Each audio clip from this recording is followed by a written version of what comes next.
My husband said it's a work conference, spouses aren't invited. I believed him until I saw his coworkers' Instagram stories showing everyone's families there.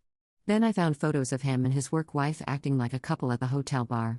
He then came home to divorce papers on the kitchen table, and called me 147 times in one night claiming it wasn't what it looked like. I'm a 28-year-old marketing coordinator for a small tech startup, and I thought I had a solid marriage with my husband Derek. We've been married for 4 years, and while we've had our ups and downs like any couple, I always believed we were committed to working through problems together. Derek works in sales for a medical equipment company, and he's always been ambitious about his career. I respected that about him. His drive and determination were part of what attracted me to him in the first place.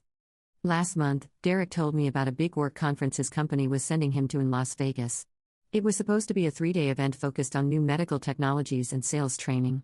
He seemed excited about it, talking about how it could really help advance his career and potentially lead to a promotion he'd been wanting. It's a great opportunity for networking, he told me over dinner one night.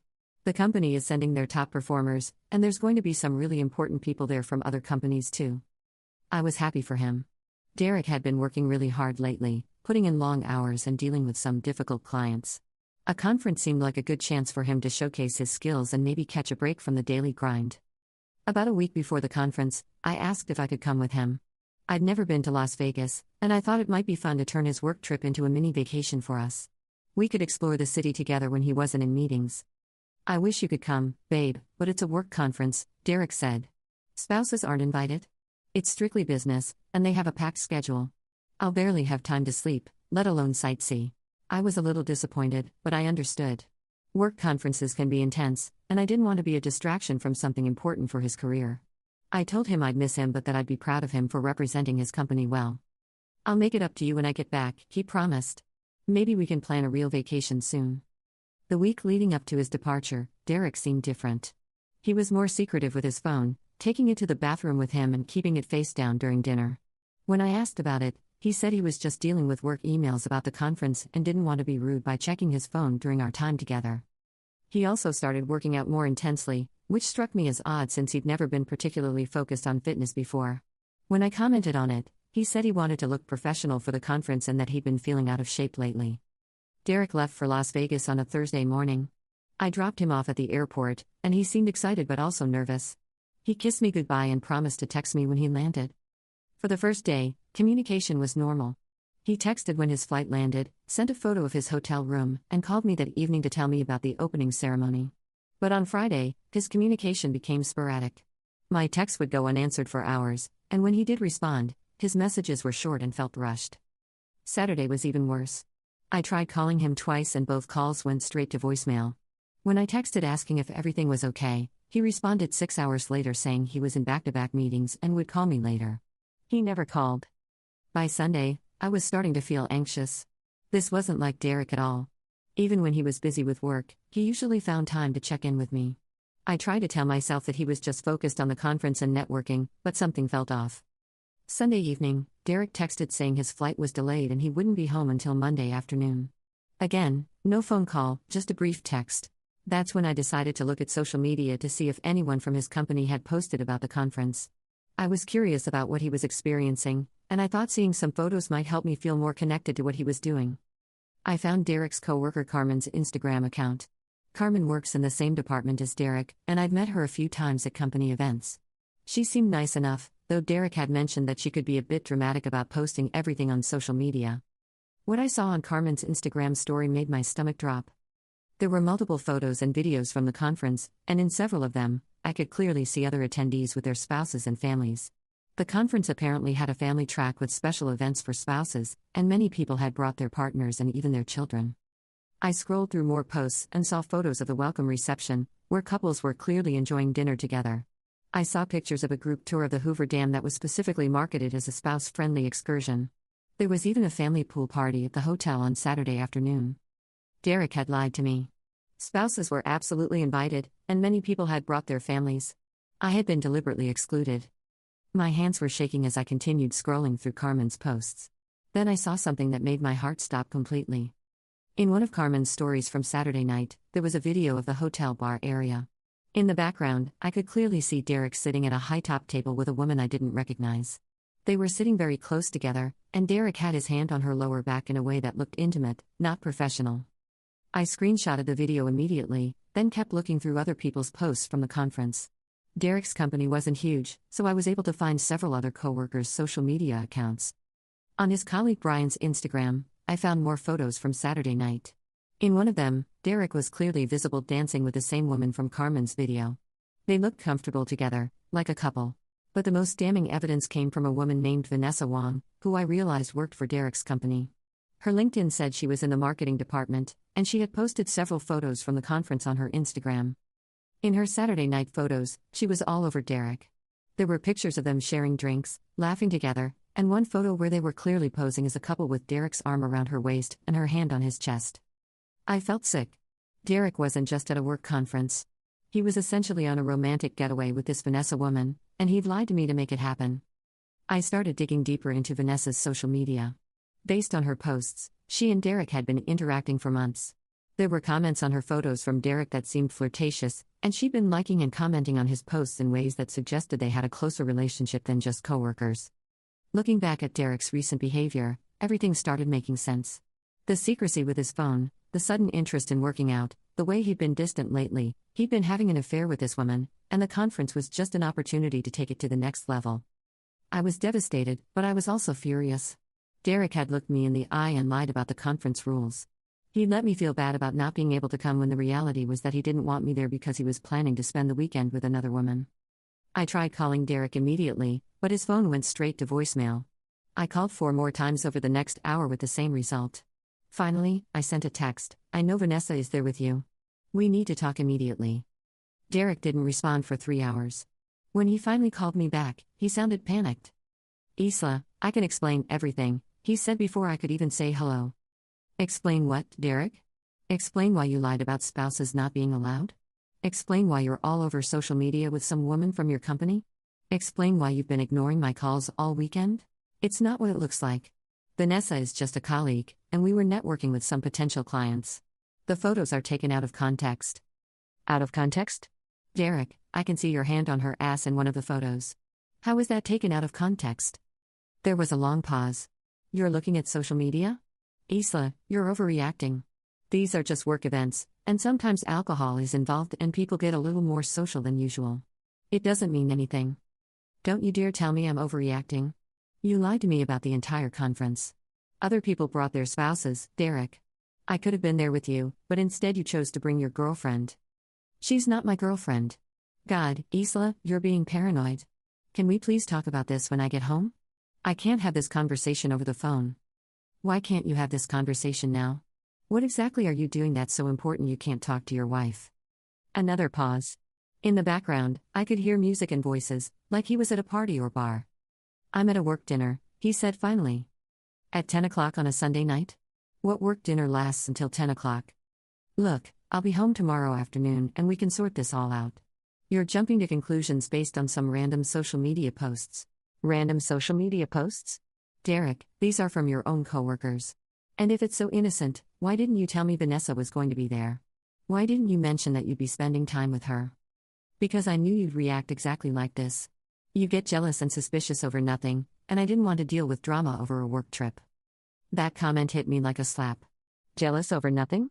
Derek, you're in Las Vegas with another woman, lying to me about conference rules, and ignoring my calls all weekend. That's not nothing. "We'll talk tomorrow," he said firmly. "I'm not doing this over the phone." He hung up before I could respond. I spent the rest of Sunday night and Monday morning going through every social media account I could find from people at the conference. The more I looked, the worse it got. Vanessa had posted photos of room service breakfast for 2 in what was clearly a hotel room. Derek's company badge was visible on the nightstand in one of the photos. There were photos of Derek and Vanessa at a restaurant on Friday night that looked distinctly like a date. They were sitting on the same side of a booth, sharing food, and Vanessa had captioned it with a heart emoji. By the time Derek's flight was scheduled to land Monday afternoon, I had compiled dozens of photos and screenshots that painted a clear picture of him spending the weekend in a romantic relationship with Vanessa. I also did something else that weekend. I called my friend Brianna, who works as a paralegal, and asked her to recommend a divorce attorney. I wasn't sure if I was ready to end my marriage, but I wanted to understand my options. Monday afternoon, I met with attorney Holly Walsh. I brought all the social media evidence I collected, along with documentation of Derek's lies about the conference.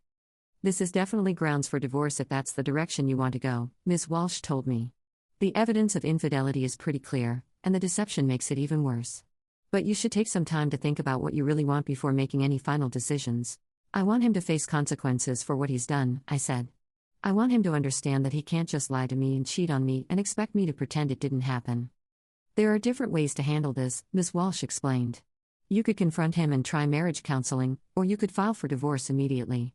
The choice is yours, but I'd recommend documenting everything and being prepared for either scenario. I left the attorney's office feeling more confident than I had all weekend. For the first time since I discovered Derek's lies, I felt like I had some control over the situation. Derek texted me when his flight landed Monday afternoon, saying he'd be home around 6. I spent the afternoon preparing. I printed out every screenshot and photo I'd found showing Derek with Vanessa. I organized them chronologically and laid them out on our kitchen table. Then I placed the business card for Ms. Walsh on top of the photos, along with a note that said, "We need to talk." I also called my friend Brianna and asked if I could stay at her place for a few days. I wasn't sure how Derek would react when he saw the evidence, and I wanted to be somewhere safe while we figured out what came next. At 6:15, I heard Derek's key in the door. I was upstairs finishing packing a bag when I heard him call my name. "Isla? I'm home." I heard his footsteps go to the kitchen, then complete silence for about 30 seconds. "Isla." He called again, but this time his voice was different. Panicked. I came downstairs to find Derek standing at the kitchen table, staring at the photos. His face was pale, and his hands were shaking slightly. "What is this?" he asked, though we both knew exactly what it was. "It's the truth about your work conference," I said calmly. "The one where spouses weren't allowed, remember?" "Isla, I can explain all of this." "Really? Can you explain why you're having breakfast in bed with Vanessa? Can you explain why you're dancing with her and posing like a couple? Can you explain why you lied to me about the entire conference?" Derek sat down heavily in one of the kitchen chairs. "It's not what you think." "What do I think, Derek?" "You think I'm having an affair." "Are you?" Another long pause. "It's complicated." "No, it's not complicated. It's a yes or no question. Are you having an affair with Vanessa?" Derek looked at the photos spread across the table, then back at me. "Yes," he said quietly. "But it's not serious. It just happened." I felt like I'd been punched in the stomach, even though I'd already known the answer. Hearing him admit it out loud was different than suspecting it. "How long?" I asked. "About 3 months. But Isla, it doesn't mean anything. I love you. I want to be married to you. Vanessa is just... I don't know. It was a mistake." "A 3-month mistake?" "Derek, you planned this conference as a romantic getaway with her. You lied to my face about it. How is that a mistake?" "I know how it looks, but it's not like that. Things with us have been difficult lately, and Vanessa was just someone to talk to. It got out of hand." "Things with us have been difficult? What things?" "You know, we've been distant. We don't connect the way we used to. Vanessa understands my work stress in a way that you don't." I stared at my husband, trying to process what he was saying. "So this is my fault? I drove you to cheat because I don't understand your work stress?" "No, that's not what I'm saying. I'm saying that sometimes people make mistakes when they're not getting what they need at home." "What weren't you getting at home, Derek? What did I fail to provide that justified you lying to me and cheating on me?" "I don't know. Attention, maybe? Admiration? You've been so focused on your own work lately, and we barely talk about anything except schedules and household stuff." I felt a rage building inside me that I'd never experienced before. "So instead of talking to me about feeling disconnected, you decided to start fucking your coworker?" Derek flinched at the language. "Don't be crude, Isla." "Don't be crude? Derek, you spent the weekend with another woman while lying to me about it. I think I'm allowed to be crude. Look, I know I messed up. But we can fix this. I'll end things with Vanessa, and we can go to counseling. People work through affairs all the time." "End things with Vanessa? Like it's just a business relationship you can terminate?" "I mean, I'll cut off all personal contact with her. It'll just be professional from now on." "You work together, Derek. You're in the same department. How exactly do you plan to cut off personal contact?" "We'll figure it out. The important thing is that I'm choosing you. I'm choosing our marriage." I looked at the photos spread across the table, Derek and Vanessa laughing together, dancing together, sharing intimate moments that should have been ours. Then I looked at my husband, who seemed to think he could just apologize and move on. "No," I said. "No what?" "No, we're not going to counseling. No, I'm not going to pretend this didn't happen.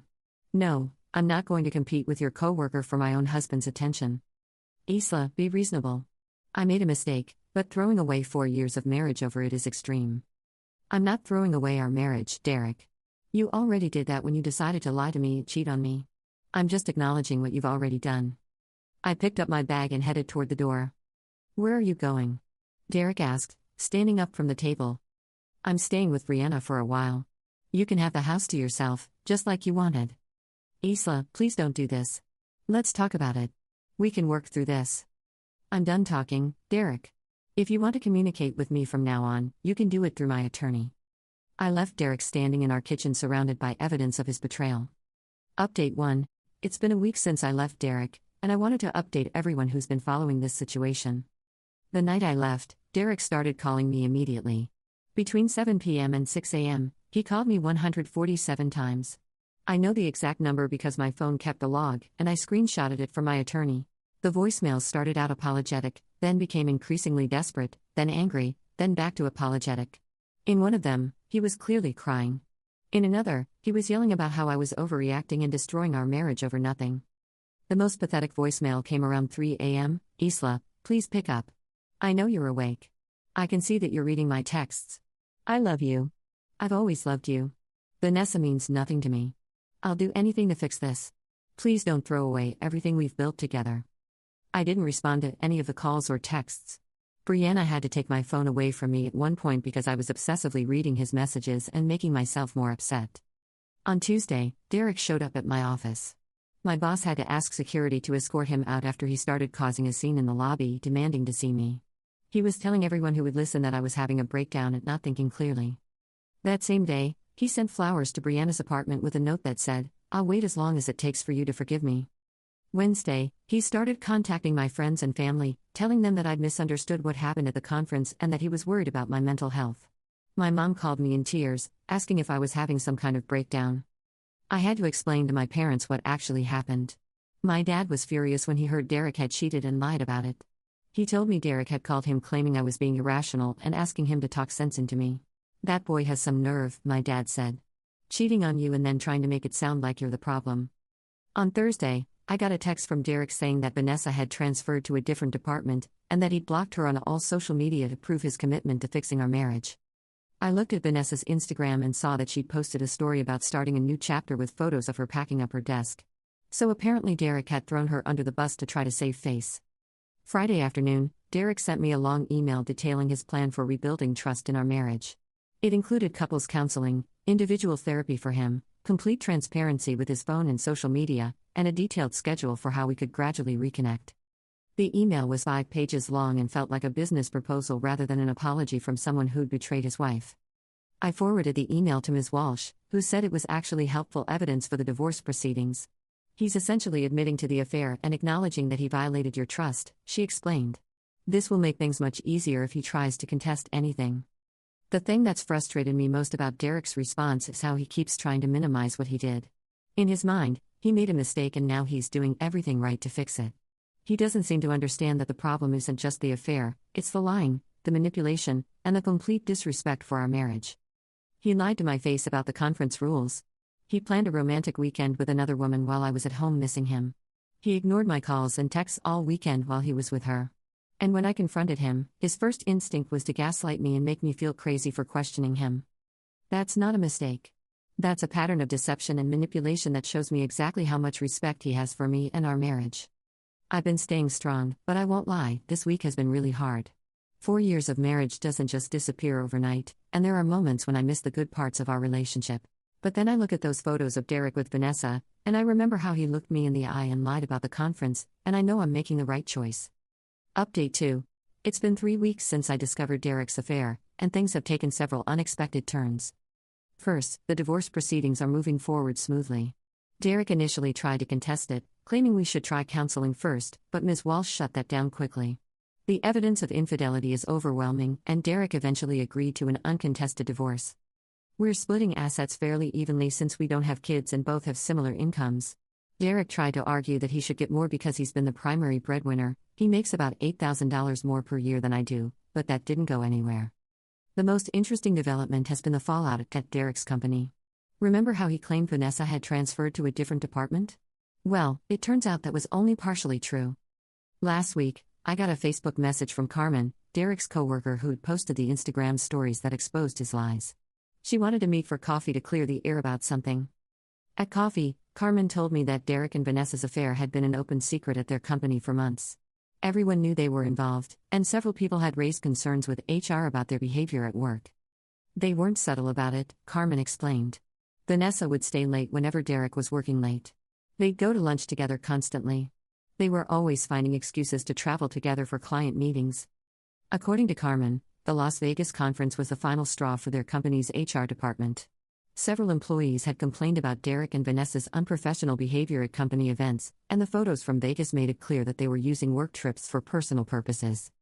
The company has a strict policy about relationships between employees, Carmen said. They're supposed to disclose it to HR and follow certain protocols. Derek and Vanessa never did that.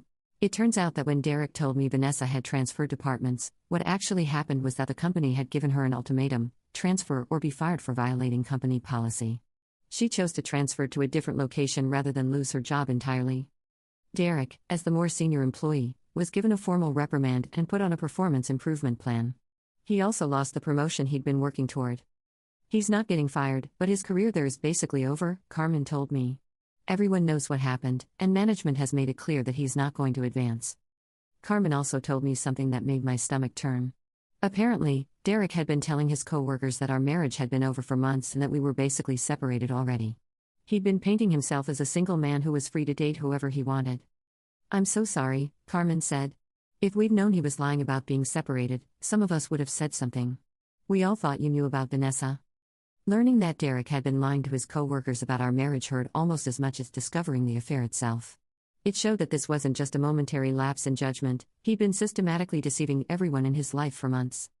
But Carmen also told me something that gave me a twisted sense of satisfaction. Apparently, Vanessa has been calling and texting Derek constantly since her transfer, begging him to leave me and move to her new city so they can be together. Derek, now that he's facing real consequences for his actions, has been ignoring her calls and trying to distance himself from the relationship. According to office gossip, he told someone that Vanessa was getting too clingy and that he'd never meant for things to get so serious.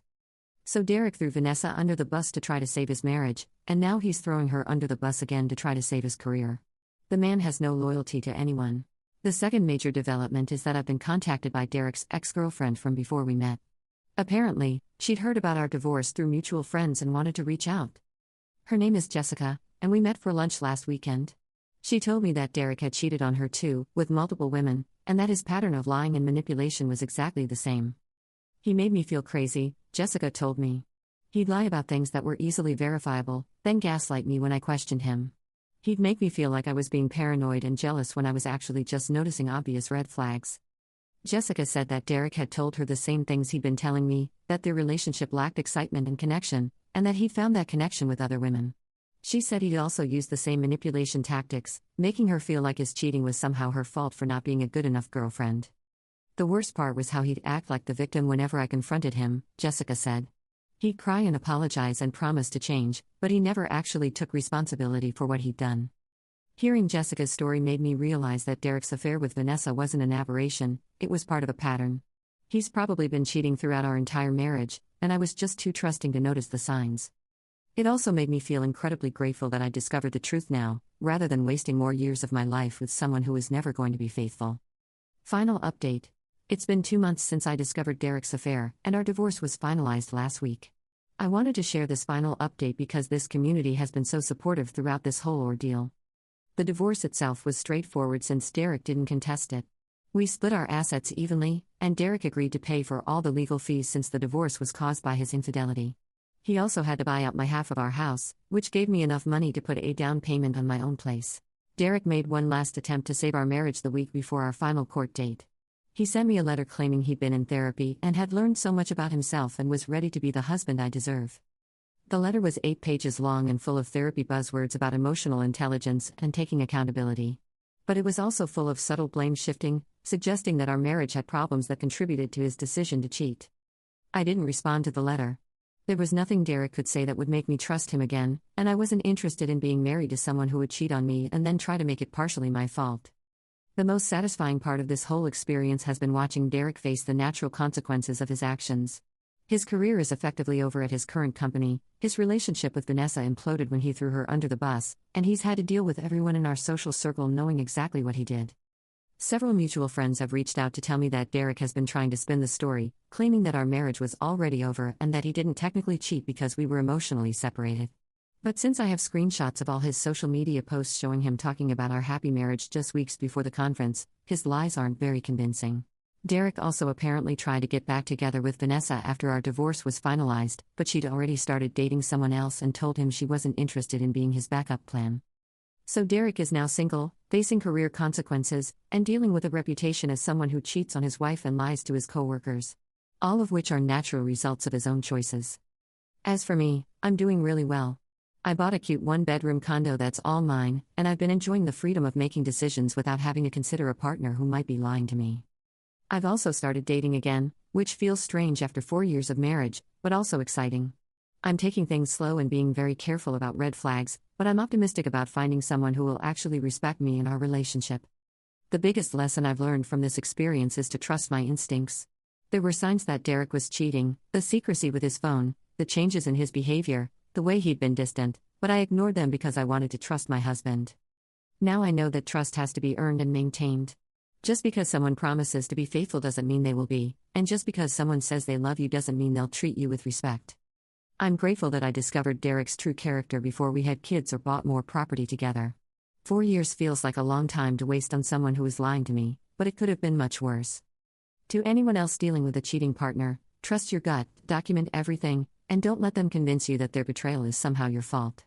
You deserve better than someone who lies to your face and cheats on you, no matter what problems your relationship might have had.